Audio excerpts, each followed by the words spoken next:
Hello students, myself Professor Ankur.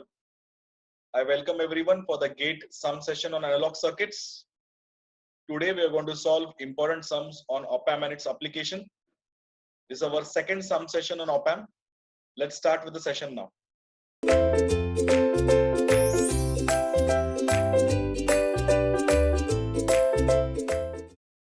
So this question is from the GATE 2019 paper. Let's have a look at the question. The question is, in the circuitry shown below, all op-amps are ideal. The current I is equal to 0 ampere when the resistance R is equal to dash kilo ohm. So this is circuitry given to us. Whatever is being marked in red is an addition from my side. We are just given a blank circuitry, whatever is available in black color. So we are assuming that there is a node by the definition Vx. The output of the first amplifier will be defined as VO1 and the output of the second amplifier will be defined as VO2. The most important point we need to understand here is what's the relation between Vx and VO1, VO1 and VO2. If you observe the first amplifier, it is an inverting amplifier where the feedback resistor and the input path resistance are of same value. In that case, the gain of the circuitry will be minus of Rf by R. So it will be minus of 3K by 3K. It will give me minus 1. So the value of VO1 will be minus of Vx. On other line, when you see the second op-amp circuitry, the feedback resistance is having a value of 12K and the input path resistance is 3 kilo ohm. So when I apply my logic of inverting amplifier with negative feedback and the gain is going to be minus of Rf by R1. So it will be minus of 12K by 3K. It will be minus 4. So automatically VO2 will be minus 4 times VO1. So now let us come back to the question, and the question says that the current I has to be 0. So if the current I has to be 0 implies the current in the 3 kilo ohm will be 0. That is only when both the ends of the resistor are at equal potential level.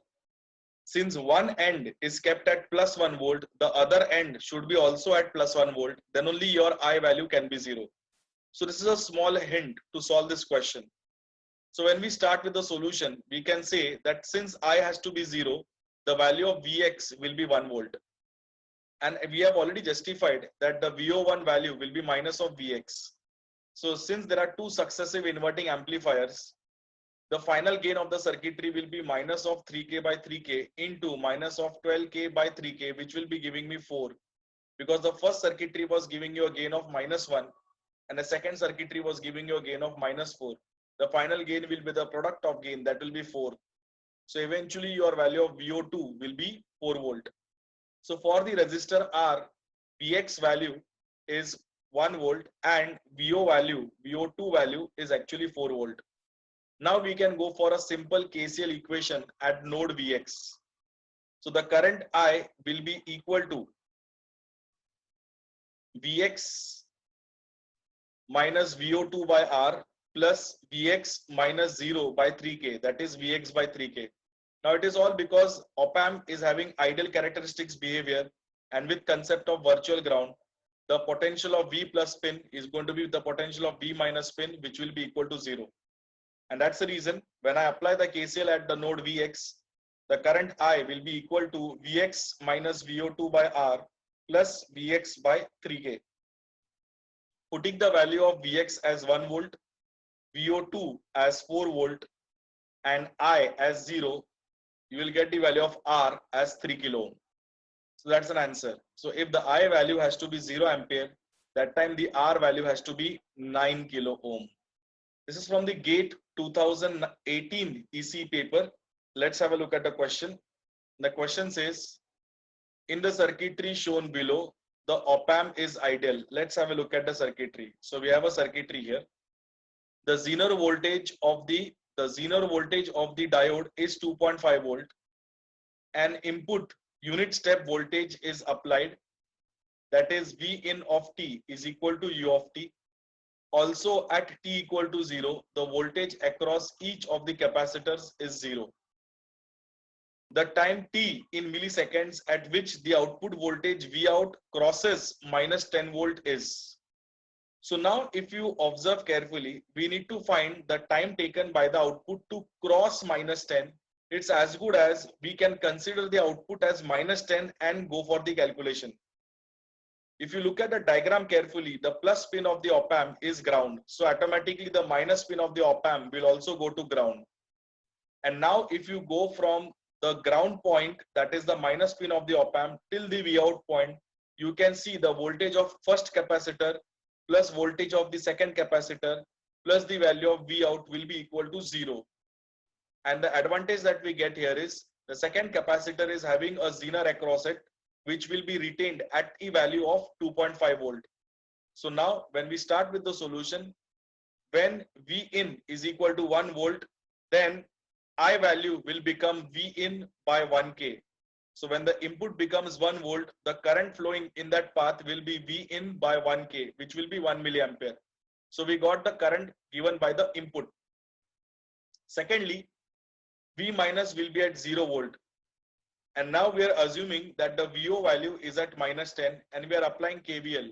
So as I've discussed, the voltage of capacitor 1 plus voltage of capacitor 2 plus VO will be 0, where the voltage of capacitor 2 will be controlled by the drop across Zener, that is 2.5, and the value of VO is minus 10. So automatically you will get the value of VC1 as 7.5 volt. Implies the first capacitor, when it reaches or just crosses 7.5 volt, the output will cross minus 10. So with that logic, we have a simple equation for capacitor. You can say whenever the input VC1 reaches 7.5 volt, the output VO will go to minus 10.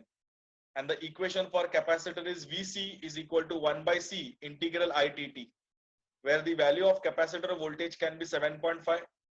The capacitor value is given as 1 microfarad and the current that is responsible for creating that voltage is 1 milliampere, because that's a current given by the input.